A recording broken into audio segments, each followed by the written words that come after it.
Good afternoon. Today for the try, we're going to try Jack Daniel's Rye. Jack Daniel's Straight Rye Whiskey. 45% alcohol by volume, distilled and bottled at Jack Daniel's Distillery, Lynchburg, Kentucky. I love Jack Daniel's bottles. They spend some money on their marketing, I'll say that for them. They make pretty bottles. Made only in Lynchburg, Tennessee. All right, let's get it open. This is a neck pour on the top, so get my pocket knife out so I can get this thing open. I always have issues with this. I find anymore, I just get the pocket knife out and do it this way. It's a lot easier trying to do it any other way that I've ever figured out. This thing it's got these little tear points, but it never tears along them like it's supposed to. I do not know why it does not do that.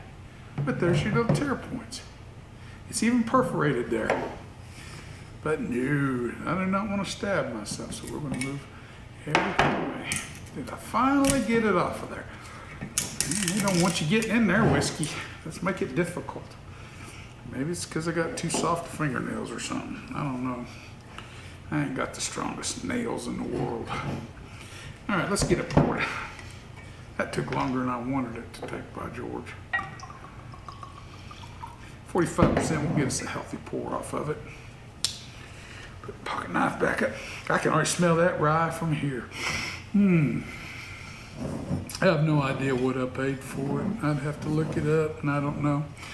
So I'm going to guess probably between 20 and 30 bucks range on it. I wouldn't imagine it'd be more than 30 I would have paid. So we'll just figure on our value, the $25 range. We'll just split it down the middle. I think that's probably pretty accurate. Anyway, excuse me, yawning already this early in the day. Oh, it's bright. It's got a very bright dill note to it.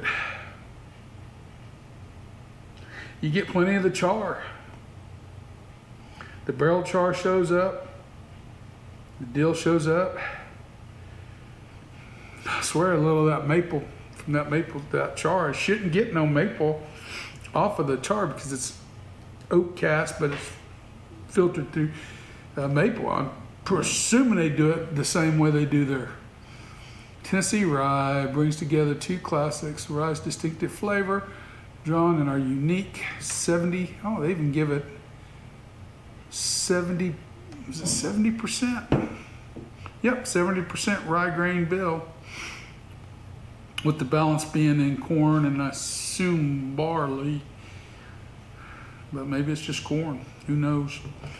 I don't know, and I didn't look it up, so I can't tell you. Yep, they do the mellowed through the sugar, rye grain, spicy character, sugar, maple, charcoal, handcrafted barrels. So yes, I do. And I swear there's a little of that rye note in there, that maple note in there. You get the wood, the oak, but there's a light maple note that you just shouldn't get. The maple charcoal shouldn't have it in there. But the rye cracker and that dill is just predominant. Even a little bit of a lemon note to it. Interesting nose. Cheers.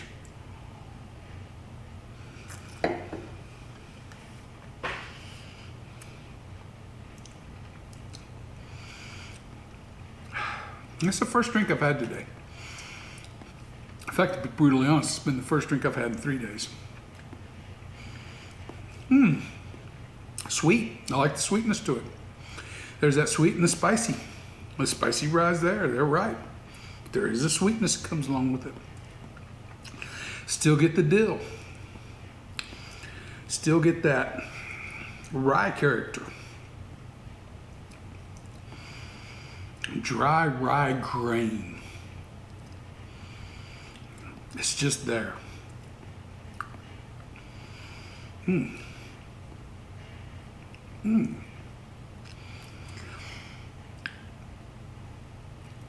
I could see pouring just a little bit of this into some sauerkraut and putting it in a slow cooker for a little while and making a Reuben. I mean, you're already getting rye bread with Reuben. You get that rye in this. That would even make it more rye-centric. That would be an interesting thought. Anyway, let's get past that. Definitely rye bread, rye-centric, dill. I still get that citrus element, that lemony zest citrus element in there. Slightly bitter, so you get done in the pith of the lemon. You're off of this, the zest itself. There's a little bit of a bitterness there. Short finish.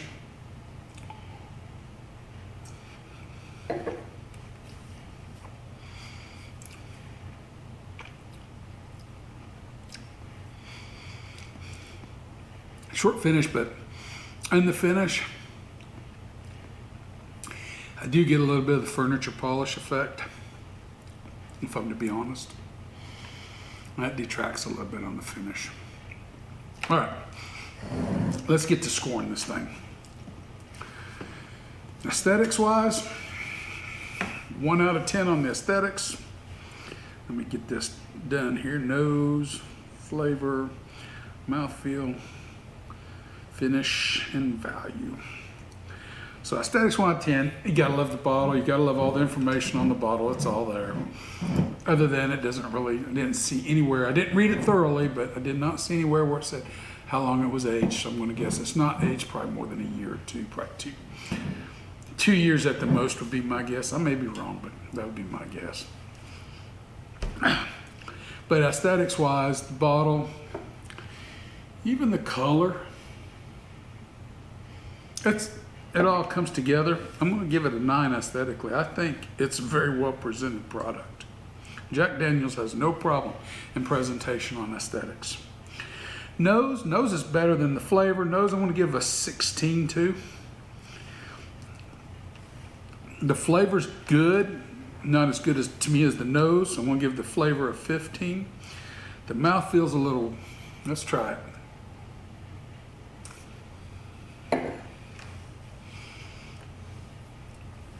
Very light, oily note, kind of thin.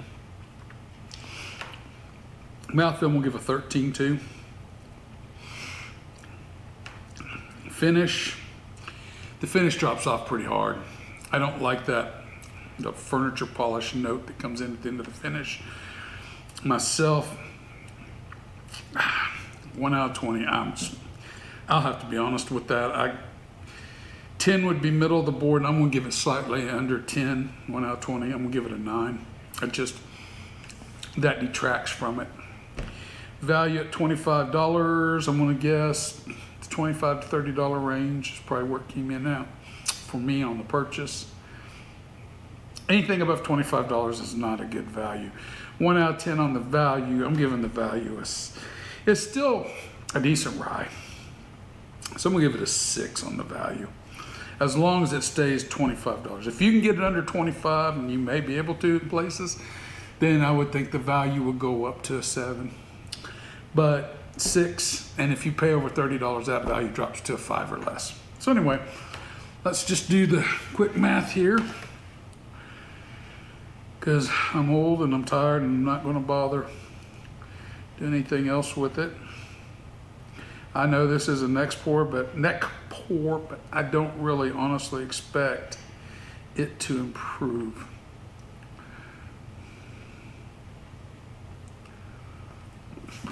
Okay, total's a 68 out of 100. So it's not a complete bomb, it's still passing, but it's barely passing grade. And take what you want out of it. I think it's okay. I think if it didn't have the horrible finish, it would be better.